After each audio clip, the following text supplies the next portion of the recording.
ஆண்டவராய் இயேசு கிறிஸ்துவின் நாமத்தில் அன்பின் வாழ்த்துக்கள். அக்டோபர் மாத தேவனுடைய வார்த்தையின் தியானத்திற்கு உங்களை நாங்கள் அன்போடு அழைக்கிறோம். தினம் ஒரு எபிரேய வார்த்தை. உம்மை உறுதியாய் பற்றி கொண்ட மனதை உடையவன் உம்மையே நம்பியிருக்கிறபடியினால் நீர் அவனை பூரண சமாதானத்தோடு காத்துக்கொள்வீர். யாருடைய மனம் தேவனுடைய வார்த்தையினால் தாங்கப்படுகிறதோ அவர்களுக்கு ஆண்டவர் பூரண சமாதானம். எபிரேய வார்த்தை என்ன சொல்லுகிறது? ஷலோம். பூரண சமாதானம் எவ்வாறு சொல்லப்பட்டிருக்கிறது? Shalom shalom. வாருங்கள், இப்படிப்பட்ட அற்புதமான வார்த்தைகளை அக்டோபர் மாதம் முழுவதும் தியானிக்க உங்களை நாங்கள் அன்போடு அழைக்கிறோம். ஆங்கிலத்தில் சொல்லப்பட்டிருக்கிற வார்த்தை தமிழிலே சமூகம் என்று மொழிபெயர்க்கப்பட்டிருக்கிறது. இந்த வார்த்தைக்கு பின்னால் இருக்கிற எபிரேய வார்த்தை பனே. பனே என்ற எபிரேய வார்த்தைக்கான டைரக்ட் மீனிங், நேரடியான பொருள் என்னவென்று சொன்னால் ஃபேஸ். வேதம் சொல்லுகிறது, அவர்கள் அவரை நோக்கி பார்த்து பிரகாசம் அடைந்தார்கள், அவர்கள் மூங்கள் வெட்கப்படவில்லை.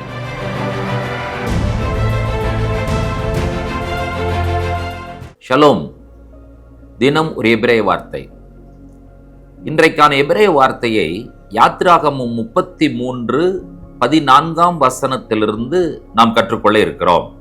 அதற்கு அவர், என் சமூகம் உனக்கு முன்பாக செல்லும், நான் உனக்கு இளைப்பாறுதல் தருவேன் என்றார். மோசே கர்த்தரிடத்தில் ஒரு பெரிய மன்றாட்டை வைக்கிறார்.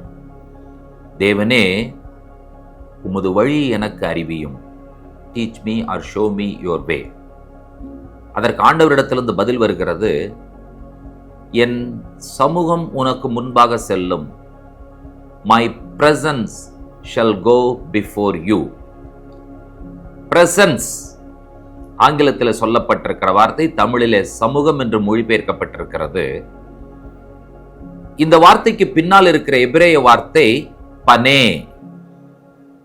உச்சரிக்கிறேன், பே நூன் யோத்.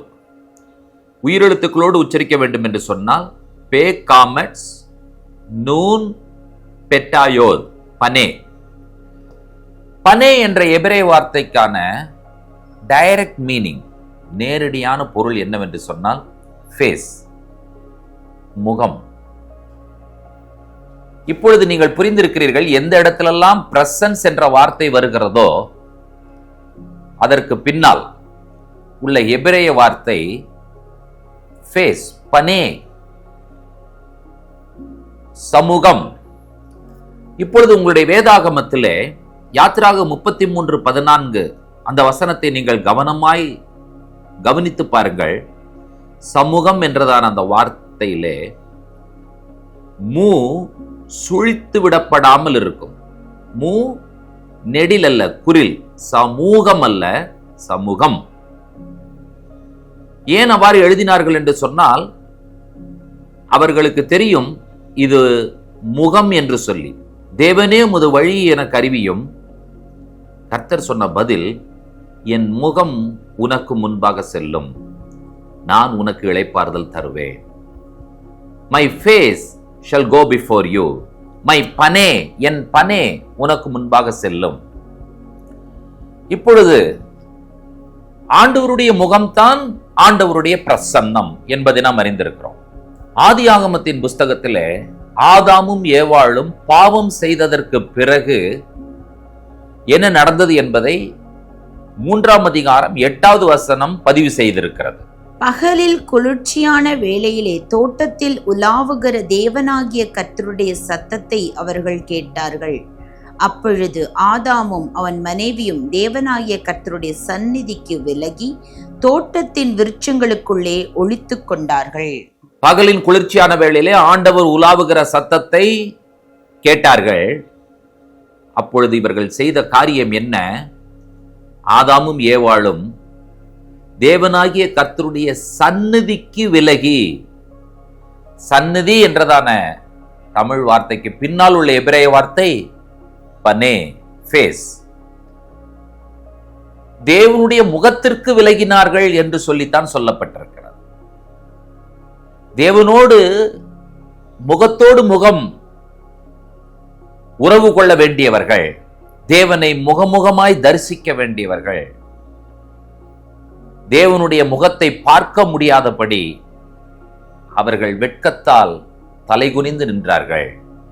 காரணம், பிசாசினுடைய வார்த்தைகளுக்கு செவி கொடுத்து புசிக்க வேண்டாம் என்று சொன்ன கனி அவர்கள் புசித்த காரணத்தினால் தான் தேவனுடைய முகத்திற்கு விலகி ஓடினார்கள் என்று வேதம் சொல்லுகிறது.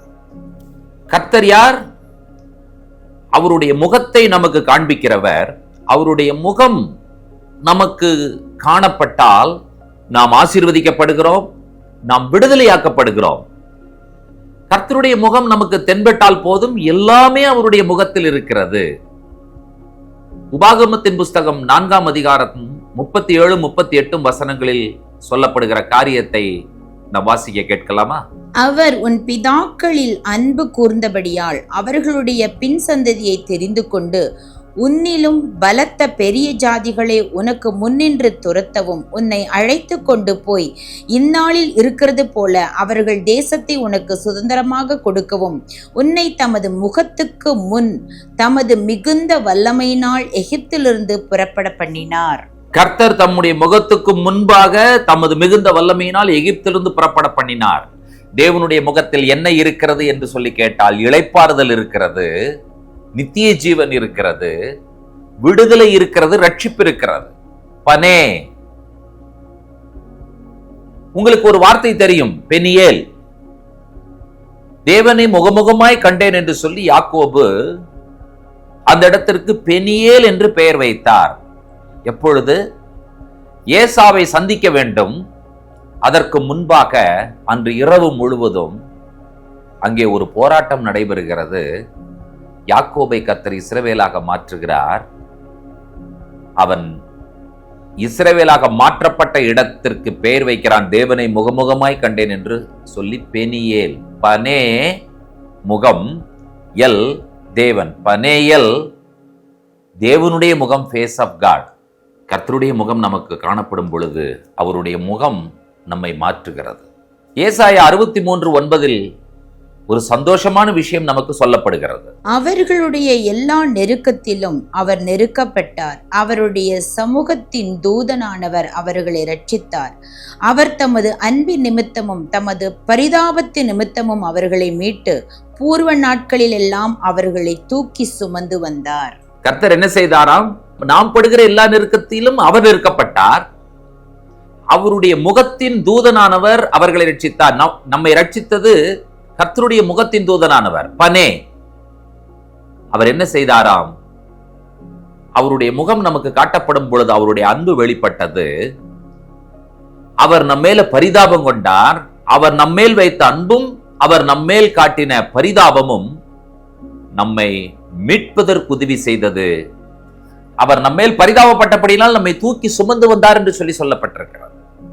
தேவனுடைய முகம், நம்முடைய முகத்தை பார்க்கும் பொழுது, நம்மை கண்ணோக்கும் பொழுது நாம் அவரால் நேசிக்கப்படுவதை உணர்கிறோம். அவர் நம்மை தூக்கி சுமக்க வேண்டும் என்பதையும் அவர் நமக்கு உணர்த்துகிறார். நாம் கர்த்தரால் தூக்கி சுமக்கப்படுகிறோம். பிரியமானவர்களே, பனே என்ற எபிரேய வார்த்தை இன்றைக்கு நாம் கற்றுக்கொண்டோம். முகம். வேதம் சொல்லுகிறது, அவர்கள் அவரை நோக்கி பார்த்து பிரகாசம் அடைந்தார்கள், அவர்கள் மூங்கள் வெட்கப்படவில்லை. கர்த்தருடைய முகம் நம்மேல பிரகாசிக்கும் பொழுது நம்முடைய வாழ்க்கையின் இருள் மாறுகிறது, கவலைகள் மாறுகிறது, கண்ணீர் மாறுகிறது, நம்முடைய தேவைகள் அனைத்தும் சந்திக்கப்படுகிறது. நம்முடைய முகம் ஒரு நாளும் வெட்கப்பட்டு போகாம அவர் விடவே மாட்டார். காரணம், அவருடைய முகத்தின் ஒளி நம்மேல் வீசிக்கொண்டே இருக்கிறது.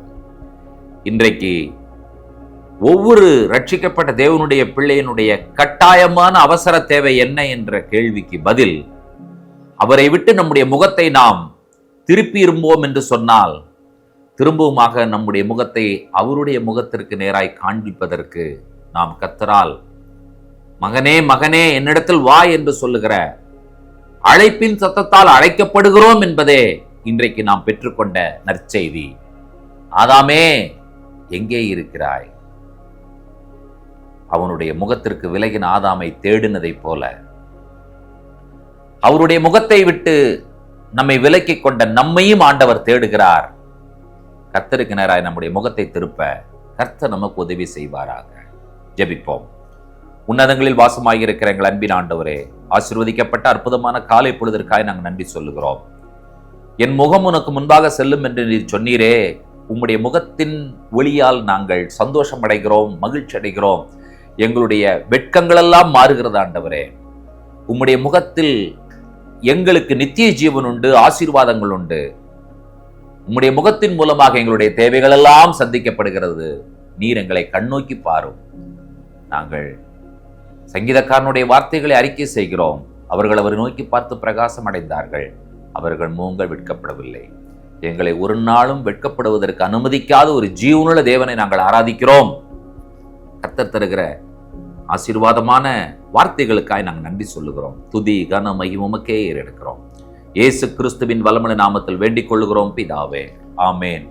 நம்முடைய கர்த்தராகிய இயேசு கிறிஸ்துவின் கிருபையும் பிதாவாகிய தேவனுடைய அன்பும் பரிசுத்த தேவாவியானவருடைய அந்யுன்ய ஐக்கியமும் சிநேகமும் நம்மனோடும் கூட கர்த்தருடைய வருகை பரியந்தம் நீடித்து நிலைத்திருப்பதாக. ஆமேன், ஆமேன். தேவ கிருபையும் சமாதானமும் பெருகுவதாக. ஷலோம். தினம் ஒரு எபிரேய வார்த்தை.